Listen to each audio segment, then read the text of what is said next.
Hi everyone, आज आपण wax कसे करणार आहोत हे शिकणार आहे. फर्स्ट आपल्याला वॅक्स हिटर घ्यायचा आहे, सीझर, पावडर, स्ट्रिप्स हे घ्यायचं आहे. पूर्ण हँडला पहिला पावडर लावून घ्यायचा आहे. पावडर लावल्याने काय होणार, जे पण तुमच्या हँडवरती डस्ट असणार, ऑइल असणार, ते पावडर ऑब्झर्व करून घेतो. नंतर हीटरमध्ये पूर्ण वॅक्स गरम करायचा आहे.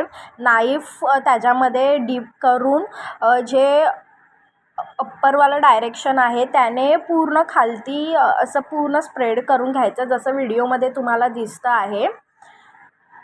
व नाईफने पूर्ण स्प्रेड करून घ्यायचं आहे, जसं आपण बटर लावतो. थिक लेअर असं ठेवायचं नाही आहे. थिक लेअर जर असेल तर तुम्हाला वॅक्सचे चटके लागू शकतात. आणि जी नॉर्मल प्लेन बाजू असते स्ट्रिप्सची, तिथूनच तुम्हाला वॅक्स काढायचा आहे. वॅक्स करताना हेअरच्या अप्पर डायरेक्शनला हेअर खेचायचे आहेत, म्हणजे जसं तुम्ही व्हिडिओमध्ये बघताच आहे त्याचप्रमाणे तुम्हाला स्ट्रिप्सचा वापर करायचा आहे. जसे हेअर आहेत त्याच हिशोबाने तुम्हाला स्ट्रिप्स खेचायची आहे. जर तुम्ही स्ट्रिप्स वेगळ्या दिशेने खेचली तर ते हेअर रिमूव्ह होणार नाही आहेत. जसं व्हिडिओमध्ये बघताय तुम्ही, आता पूर्ण हेअर रिमूव्ह झालेले आहेत.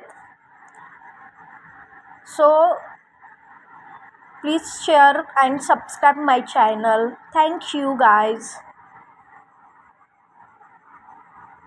बाय.